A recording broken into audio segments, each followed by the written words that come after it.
Bismillahirrahmanirrahim. Assalamualaikum warahmatullahi wabarakatuh.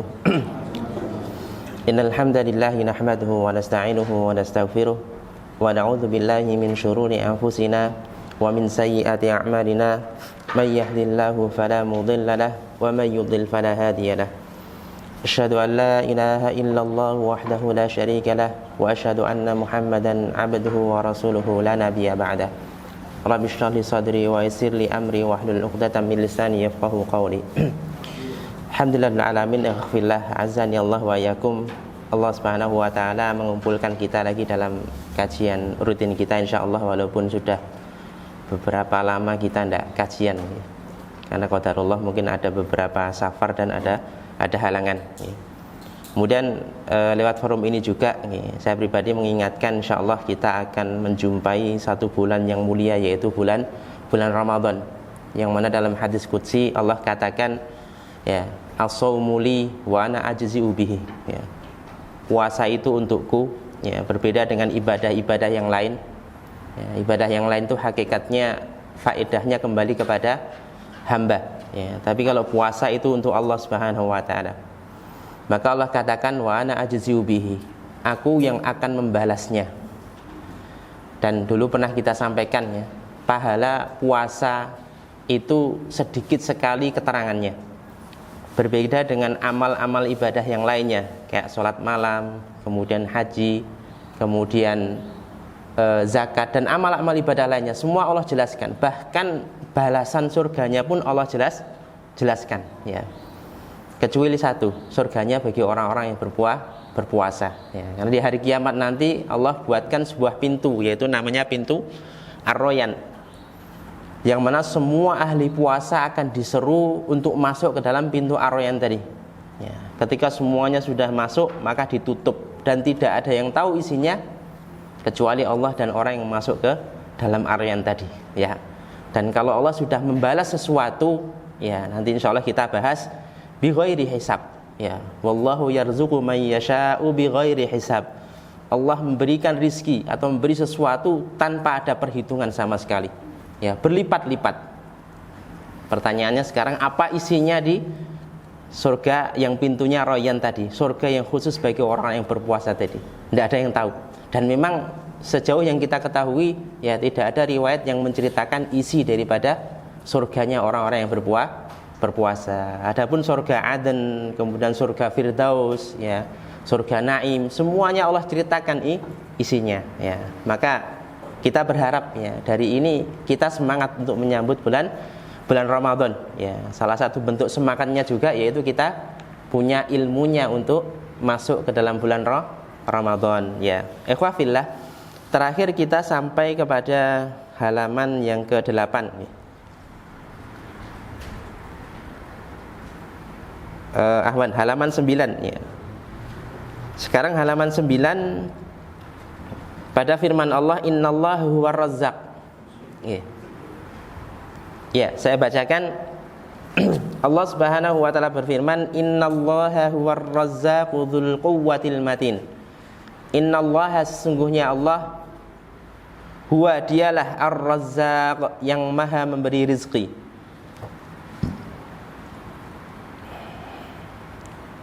Dzul quwwati, yang mempunyai kekuatan, al-matin, lagi sangat kokoh.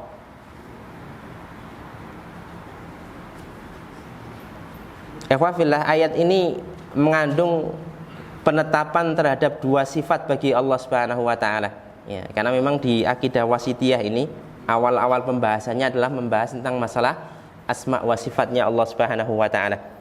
Dan sekali lagi kita sebutkan, ahlu sunnah wal jamaah, mereka menetapkan sifat-sifat Allah, kemudian tidak menyamakan sifat Allah dengan makhluknya. Jadi ada dua yang Allah sebutkan dalam ayat ini. Yang pertama, sifatur rizq, sifat maha memberi rizki. Nah, ini sifat Allah Subhanahu wa ta'ala, termasuk sifat fi'liyahnya Allah Subhanahu wa ta'ala. Dan rizki secara syar'i ya, ma yanfa'u min halalin aw haramin, segala sesuatu yang bermanfaat, baik itu halal maupun haram ya, itu namanya rizki. Dan rizki ya fillah ada dua jenis ya. Yang pertama, rizki dalam bentuk khusus ya.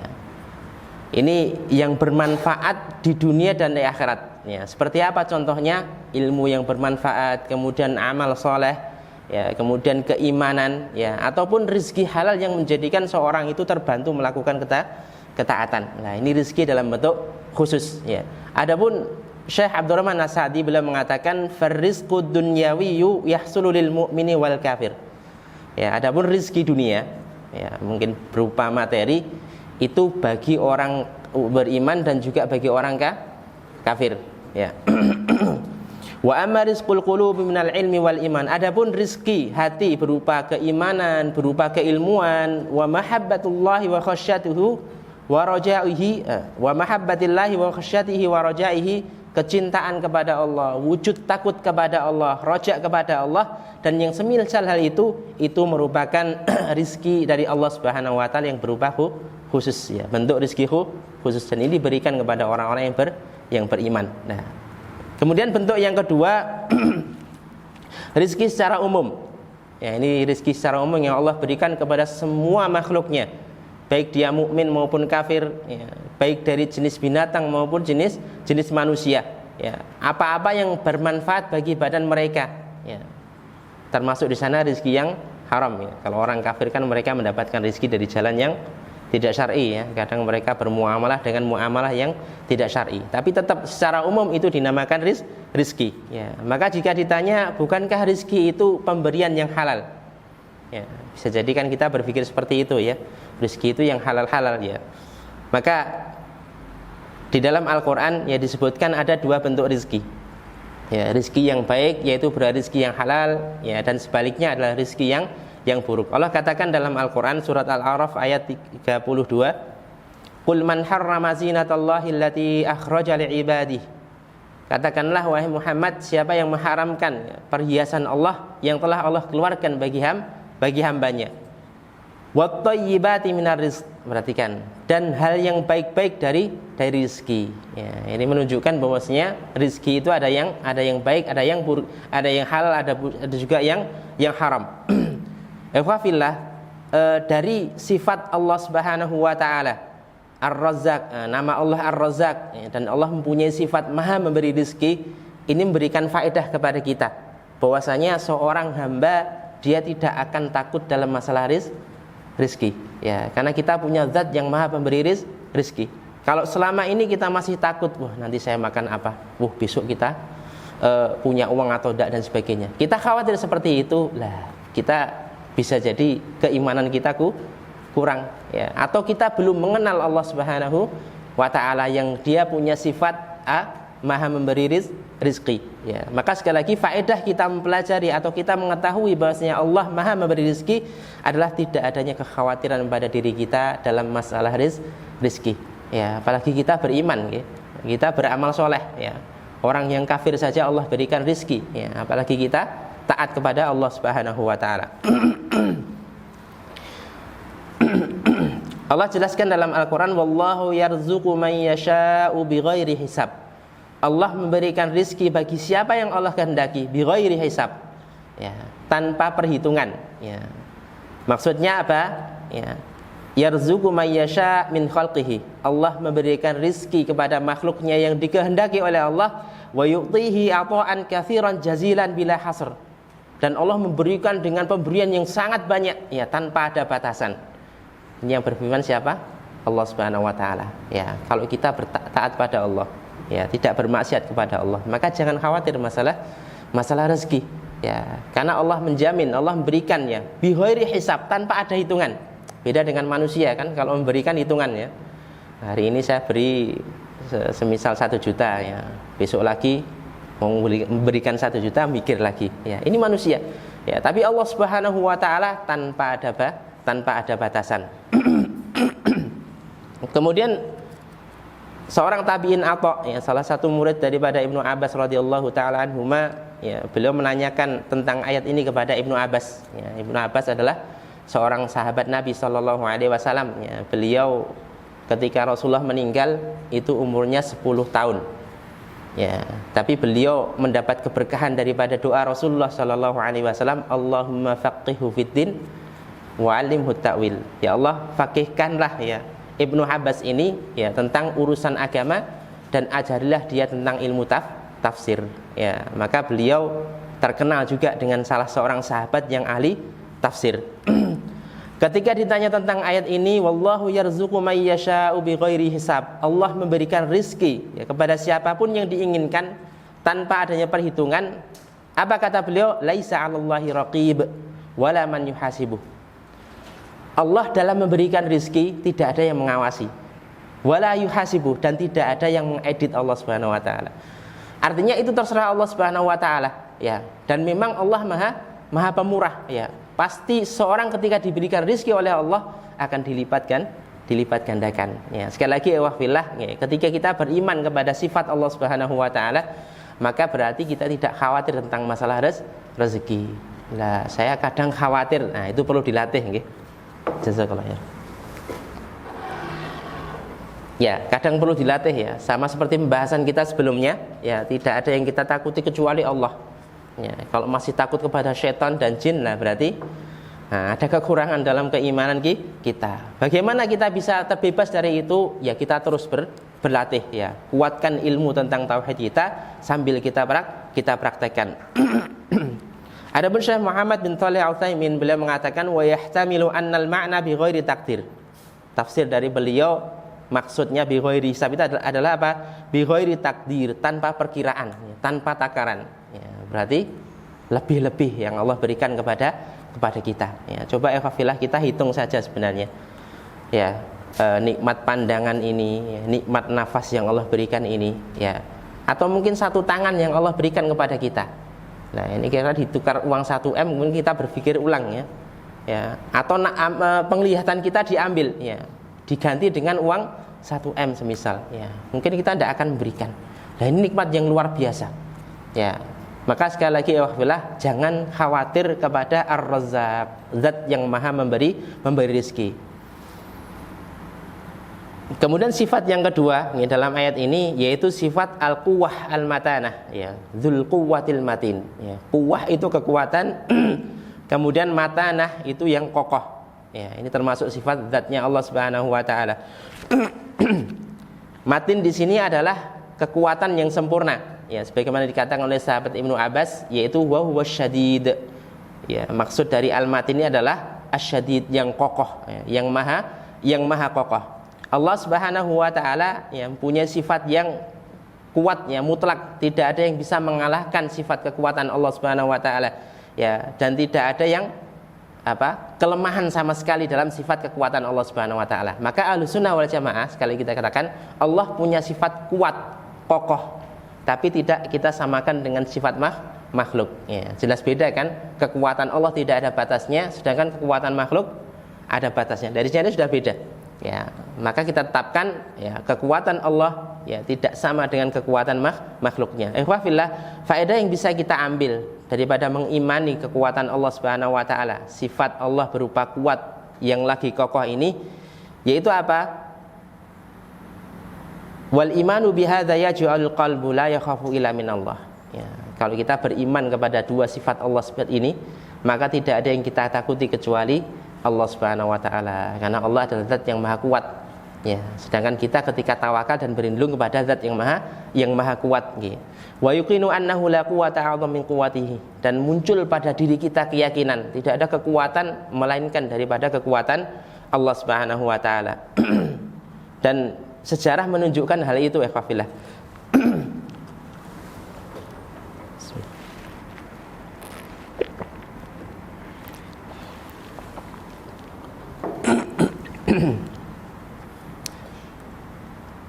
Kaum Tsamud yang mereka bangga dengan kekuatan mereka, bahkan mereka mampu mengukir gunung menjadi rumah-rumah mereka. Allah hancurkan dengan sangat mudah sekali. Allah kirimkan suara yang memekakkan telinga mereka, akhirnya semua mereka meninggal semuanya. Ya, maka di sini memberikan keyakinan kepada kita, ya, kekuatan sekuatan apapun, kalau itu tidak dari Allah Subhanahu wa taala, ya pasti akan hancur, ya. Dan juga memberikan keyakinan kepada kita, ya, agar senantiasa istiqomah dalam kebenaran, ya, walaupun tantangannya luar biasa. Ya, dan ingat apa yang Allah berikan kepada kita berupa kekuatan, kesehatan itu kelak akan diambil oleh Allah Subhanahu wa taala. Entah diambil dengan jalan pelan-pelan atau dengan seketika itu juga. Ya, maka gunakan kekuatan itu untuk dalam hal kebaikan. Kemudian kita lanjutkan ayat selanjutnya, laisa kamitslihi syai'un. Laisa, tidak ada, kamitslihi, yang serupa dengannya, syai'un, sesuatu pun. Maksudnya tidak ada sesuatu pun yang serupa dengan Allah Subhanahu wa taala. Wa huwa, dan dia Allah, as-sami'u, maha mendengar, al-basiru, maha melihat. Wa qauluhu, dan firman-Nya,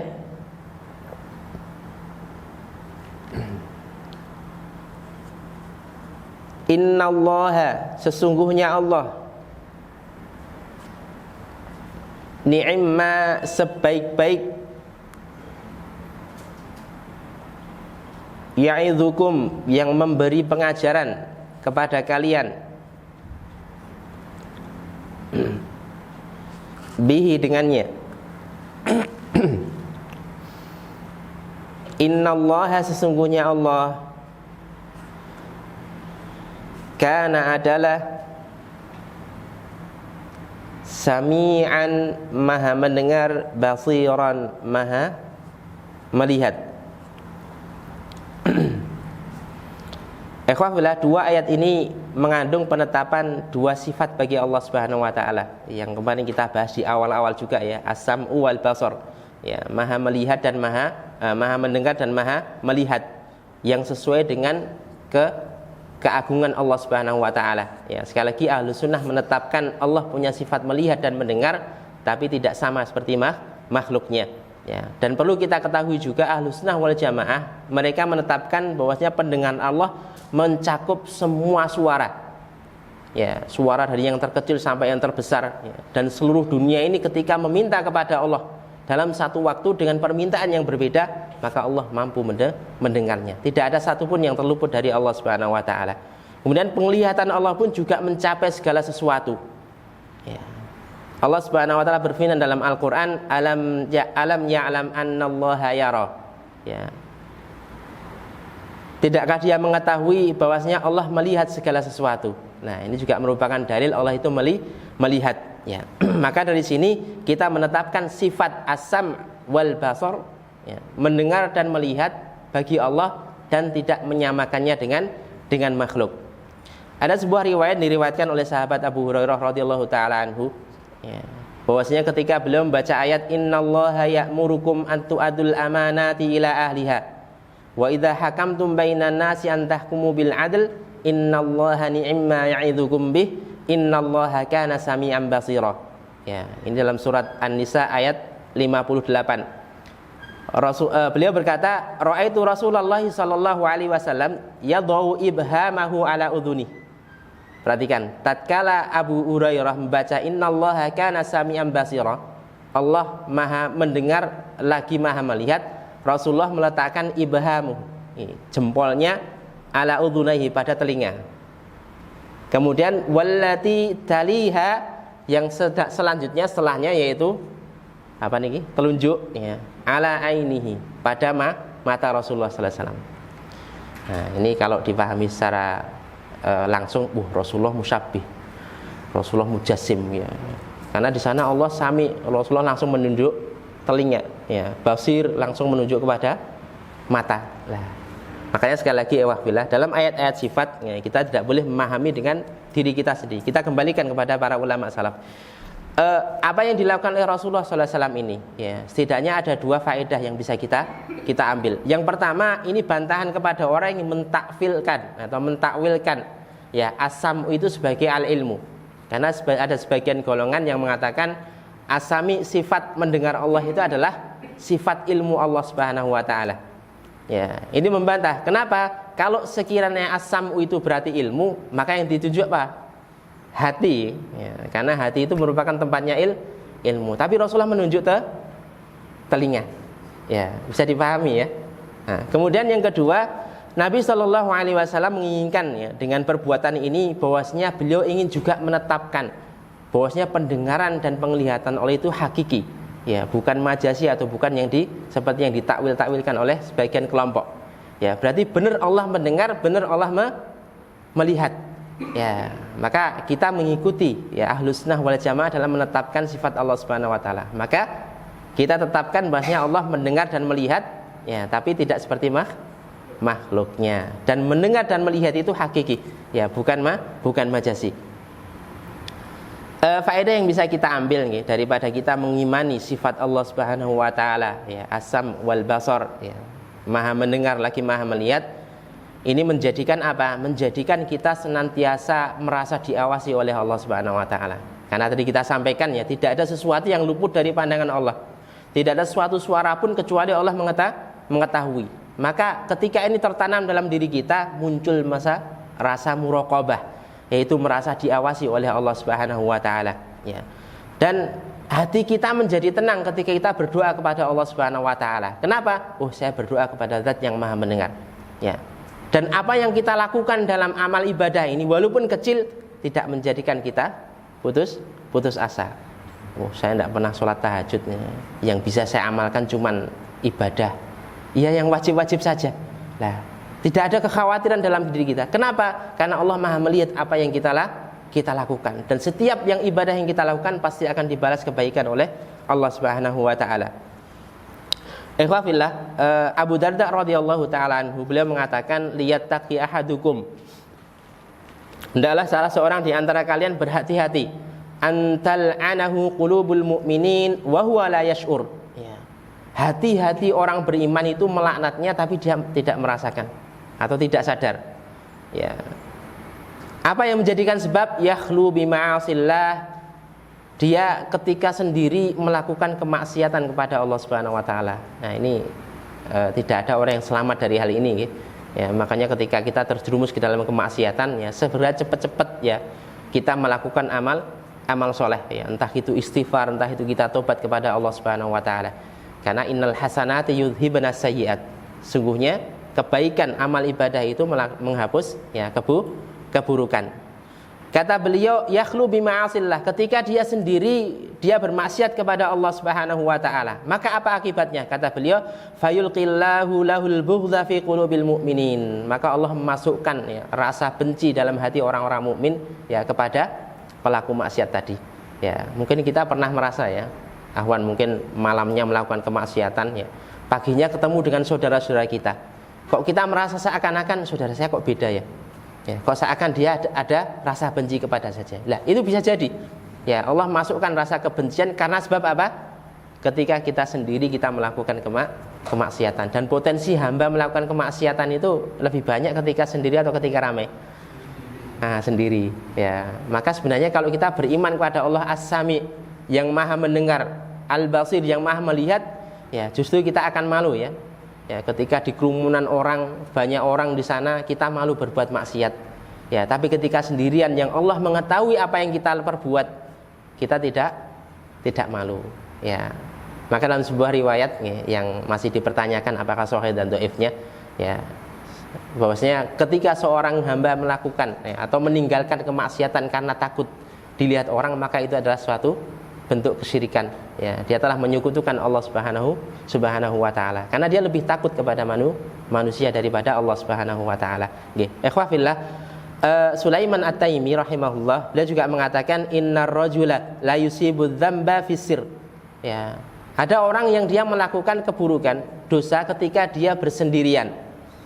Kemudian kata beliau fayusbihu alaihi madzallatuh. Ya, pada pagi harinya dia bangun dengan membawa kehinaan. Ya, pertanyaannya sekarang ketika kita melakukan maksiat, ya, setelah melakukan kemaksiatan itu muncul rasa bangga atau rasa hina?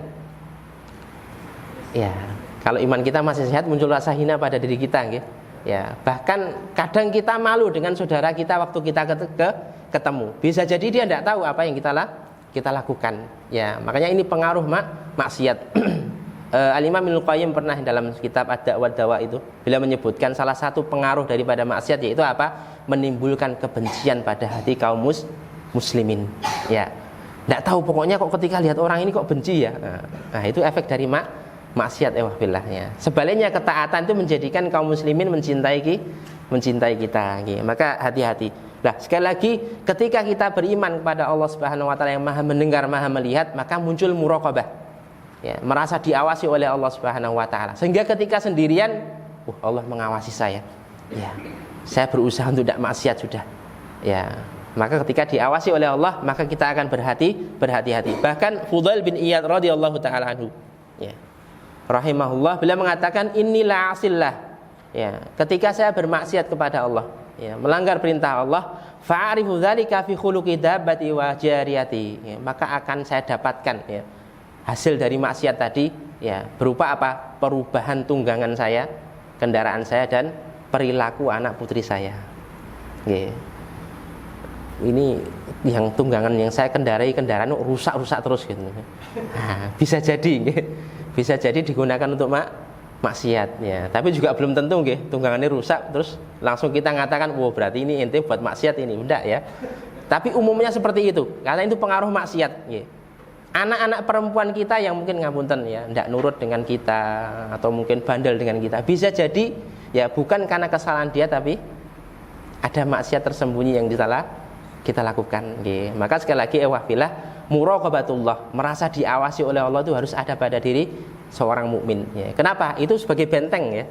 Ya. Ketika mau melakukan kemaksiatan, Allah melihat saya. Ini pasti Allah menghukum saya. Maka berhati-hati dalam melakukan segala sesuatu. Ayat selanjutnya, walaula id dakhalta. Walaula mengapa tidak? Id tatkala dakhalta engkau masuk,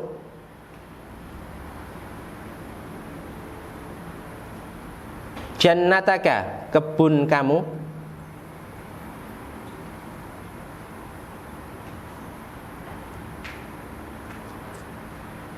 qulta engkau mengatakan, masya Allah ya, atas kehendak Allah Subhanahu wa taala. Nah, ini dalil kalau kita melihat sesuatu yang indah, ya. Bukan subhanallah tapi masya Allah. Nah, ini menceritakan orang yang kebunnya lebat ya, banyak menumbuhkan buah-buahan. Ya, Allah katakan, mengapa tidak sekiranya kamu masuk ya, melihat kebunmu kemudian kalian mengucapkan masya Allah ya. La quwwata, tidak ada kekuatan, illa melainkan billahi dengan pertolongan Allah Subhanahu wa taala. Ayat selanjutnya, walau, dan sekiranya atau seandainya, sya'allahu, Allah menghendaki,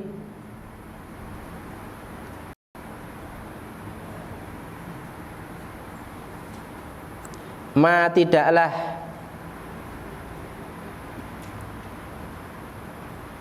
iqtatalu, mereka terbunuh,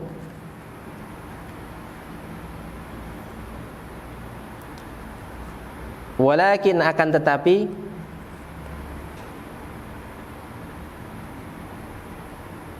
Allah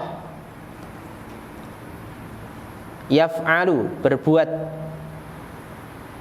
atau melakukan, boleh berbuat atau melakukan, ma apa-apa, yuridu, yang dia kehendaki.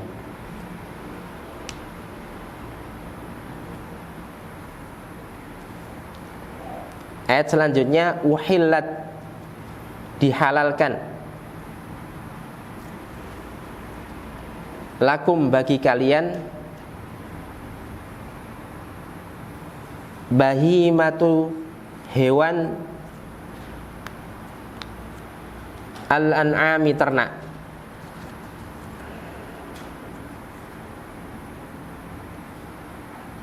illa, kecuali,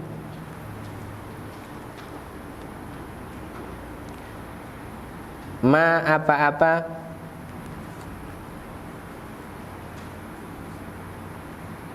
yutla, yang disebutkan atau yang dibacakan, alaikum, pada kalian,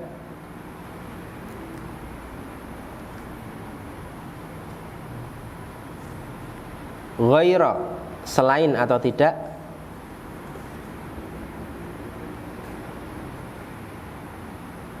muhilli, menghalalkan, as-saidi, berburu, wa antum, dan kalian,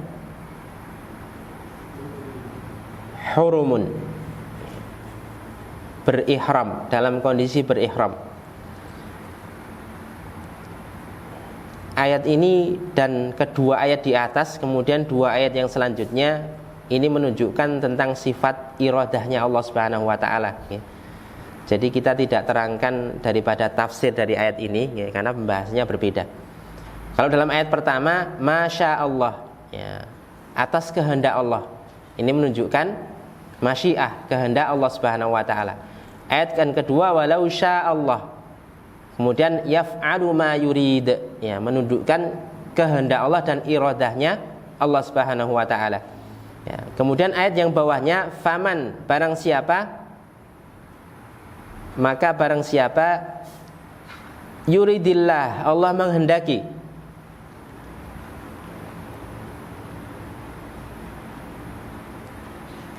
an, bahwasanya, yahdiyahu, memberi petunjuk kepadanya, ya, faman yuridillahu ayyahdiyahu, barang siapa yang Allah kehendaki untuk memberikan petunjuk kepadanya, yashrah, niscaya Allah melapangkan, sadrahu, dadanya, lil Islam, untuk menerima Islam. Waman, dan barang siapa,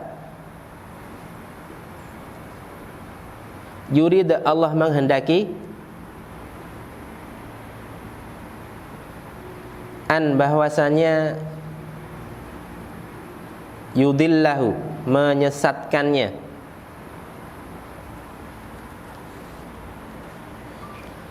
yaj'al, niscaya Allah akan menjadikan,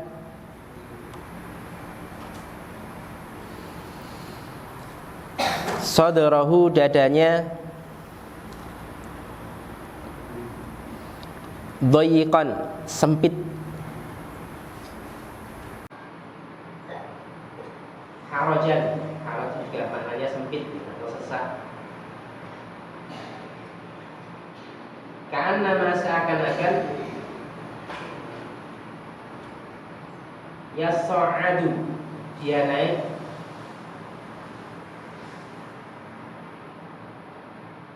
bis samai, ke langit. Perhatikan ya Pak Billah, 4 ayat ini menunjukkan tentang penetapan sifat masyiatullah, atau sifat iradahnya Allah Subhanahu wa taala. Ya, Allah punya sifat berkehendak, berkeingin. Ya, maka iradah Allah ini terbagi menjadi 2 yang sering dibahas oleh para ulama. Yang pertama, iradah kauniyah, ya, kehendak kauniyah. Apa itu iradah kauniyah? Yaitu segala sesuatu yang Allah inginkan, ya, baik itu yang sudah terjadi maupun yang akan terjadi, ya, di alam semesta ini, ya. Jadi semuanya yang telah Allah kehendaki, yang tercipta, kemudian apa yang terjadi di alam semesta ini merupakan iradah kauniyah, kehendak kauniyah Allah Subhanahu wa taala. Atau umumnya gampangannya seperti orang-orang mengatakan masya Allah kana, apa yang Allah inginkan pasti terwujud, dan apa yang tidak Allah inginkan tidak akan terwujud.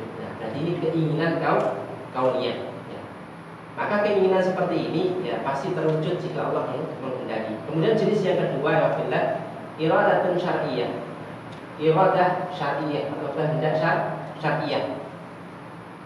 Kehendak ini adalah kehendak yang mencakup tentang kecintaan Allah dan keridhaan Allah Subhanahu wa taala, ya.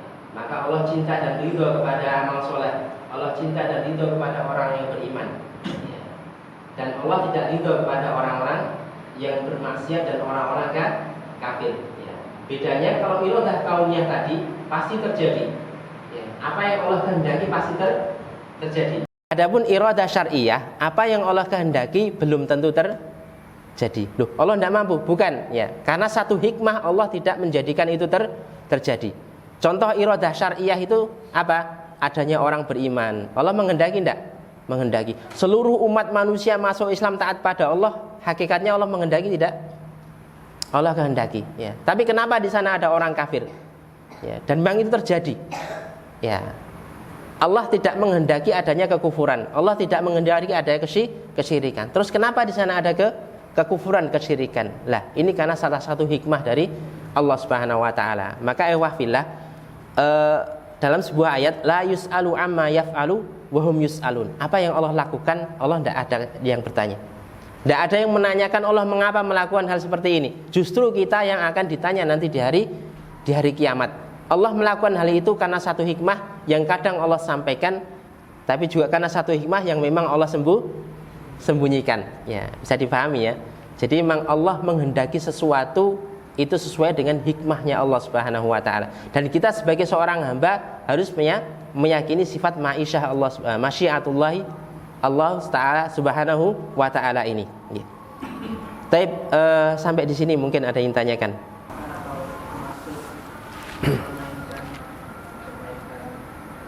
Memainkan ya. Ya, terkait dengan dosa yang diulang-ulang ya. Yang perlu kita pahami fillah, Allah Subhanahu wa taala itu Maha Pengasih, rahmah, ya. Tidak ada satu dosa pun kecuali Allah pasti mengampuninya, hatta itu dosa yang paling besar, ya. Maka jangan sampai kita berputus asa dari rahmat Allah Subhanahu wa taala. Itu yang diinginkan oleh syaitan. Ya, syaitan menggambarkan kepada diri kita Allah itu tidak akan mengampuni dosa sampean. Tidak, ya. Seburuk apapun perbuatan kita, sebesar apapun dosa kita, pasti Allah akan mengampuni dosa kita. Cuman yang jadi permasalahan kadang, ya, ketika kita sudah bertobat kemudian melakukan perbuatan itu lagi. Lah bagaimana hukumnya seperti ini? Lah ini dilihat dari pribadinya, okay. Beda kan orang yang berniat ingin menghindari sama orang yang berniat untuk main-main. Ya, paham ya? Oh, saya tak tobat wis, ya. Nanti tak melakukan lagi. Lah ini tidak ada keseriusan di sini. Ya, maka yang seperti ini ya bisa jadi orang yang seperti ini tidak diampuni oleh Allah Subhanahu wa taala. Dalam artian apa? Dosa yang dilakukan akan menjadikan dia diadab oleh Allah Subhanahu wa taala. Tapi kondisi yang kedua, ketika seorang sudah berusaha semaksimal mungkin dan dia terjerumus ke dalam dosa itu lagi, maka dia segera bertobat kepada Allah Subhanahu wa taala, ya. Dia berusaha sungguh-sungguh untuk menghindari, tapi suatu ketika terjerumus ke dalam dosa tadi. Nah, orang yang seperti ini insya Allah orang yang akan diampuni oleh Allah ketika dia meninggal tidak menyekutukan Allah dengan sesuatu apapun, ya. Karena orang yang nanti meninggal dia tidak membawa dosa syirik. Dalam hadis qudsi semua dosanya diampuni oleh Allah walaupun sepenuh bumi kesalahan. Ini bagi siapa? Bagi tadi, bagi orang yang serius menghindari kemaksiatan, ya, bisa dipahami ya. Jadi kembalikan kepada hati. Saya yakin insya Allah kita masing-masing tahu kok, ya. Ini saya tobatnya main-main atau serius, ya. Nah, salah satu tanda serius ikhwafillah, menjauhi sebab-sebab kita terjerumus ke dalam dosa tadi. Ya, kalau sebabnya semisal di satu tempat, ya, di sana mesti kalau kita masuk ke sana kita tidak kuat. Ya, iman kita pasti lemah dan akan melakukan dosa. Ya sudah, kita minggir dari tempat itu. Nah, itu sebagai bentuk keseriusan kita agar supaya tobat kita diterima oleh Allah Subhanahu wa taala. Allah taala alam. Yang lainnya? Ya. Jadi kalau kita melakukan sebuah dosa, dosa besar apalagi dosa kesyirikan, ya, kemudian kita bertobat kepada Allah Subhanahu wa taala. Apakah dosa tadi menjadi pahala? Nah, ini saya belum tahu dalilnya. Apakah ada dalilnya? Karena dosa dia tetap dosa. Ya. Cuman sekali lagi ampunan Allah Subhanahu wa taala itu sudah cukup sebenarnya. Makanya seorang salaf mengatakan sekiranya sekian daripada istighfar saya diterima oleh Allah, satu saja, maka apa kata beliau? Saya tidak butuh akan hidup. Ya, kenapa? Allah sudah ngampuni saya. Ya, bisa jadi kalau saya hidup, saya melakukan kesalahan lagi. Ya, kira-kira berani tidak nih? Ya, Ada yang ngabari kita sebenarnya, atau kita mimpi misalnya ketemu dengan Nabi Shallallahu Alaihi Wasallam, ya, istighfar kamu diterima oleh Allah. Oh sudah, saya tidak butuh hidup. Ya, yo berat kan, usaha saya masih berjalan ini. Saya mau nikah lagi ini juga. Nah, berat kan kita kan, ya. Tapi inilah gambaran para salaf, mereka generasi yang terbaik. Ya, kalau mereka tahu benar satu istighfar saja diampuni oleh Allah, maka ya mereka tidak perlu lagi, tidak butuh hidup. Ya, kenapa? Karena Allah sudah mengampuni dosanya. Yang kedua, ketika Allah sudah mengampuni dosa-dosa kita, ya, apakah dosa tadi tetap diazab? Tidak. Okay. Karena sekali dosa diampuni Allah tidak hapus oleh Allah Subhanahu wa taala. Dan ini rahmatnya Allah Subhanahu wa taala. Sebanyak apapun dosa, kalau kita sudah benar-benar bertobat, akan dihilangkan oleh Allah Subhanahu wa taala. Wallahu taala alam. Saya kira cukup insyaallah nggih. Kurang lebihnya saya minta maaf. Agar majelis ini diberkahi oleh Allah Subhanahu wa taala. Kita tutup dengan doa penutup majelis. Subhanakallahumma rabbana wa bihamdika. Assalamualaikum warahmatullahi wabarakatuh.